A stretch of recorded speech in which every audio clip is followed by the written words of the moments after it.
maamulada tuulooyinka degmada Goday ayaa waxaa loo qabtay kulan isugu jiray wada tashi iyo tababar ku aadan xilmooyinka maamulka suuban iyo kor u qaadida garaadkooda siyaasadeed iyadoo oo kulankani ay ka soo qayb galeen dhammaan hogaaminta maamulada tuulooyinka degmada Goday kulankan oo ka qabsoomay madasha shirarka xarunta maamulka adeeg bixinta magaalada Goday waxaana furitaankii kulankani ka hadlay gudoomiyaha degmada Goday mudane Siyaad Axmed Cawaale isaga oo ka hadlay mas'uulku ujeedada uu ku saabsan yahay kulankani shirkeenan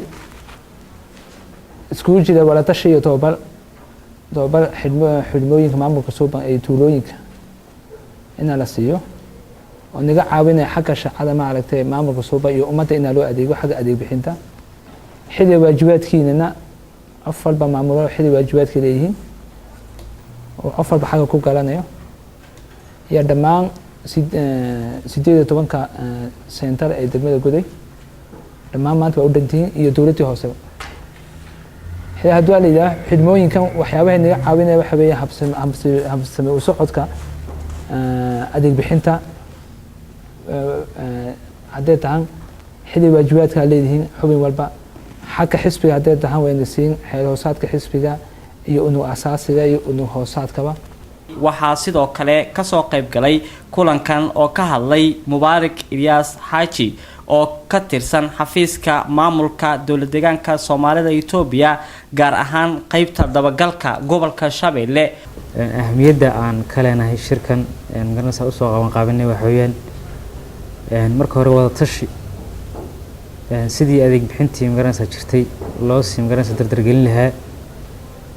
iyo tababarka garanaysa kor u qaadidka garaadkeena garanaysa ama capacity building loo yaqaano siyadana garanaysa la idin siin lahaa haddaba kulankan oo socday muddo maalmo ah ayaa kulankan isugu jiray wada tashiga iyo tababarka ay maamulada tuulooyinku ay oga faa'iideysteen sidii loogu talagalay iyadoo oo laga filayo maamuladani in ay oga faa'iideen doonaan bulshadooda marka ay dib ugu laabtaan goobahooda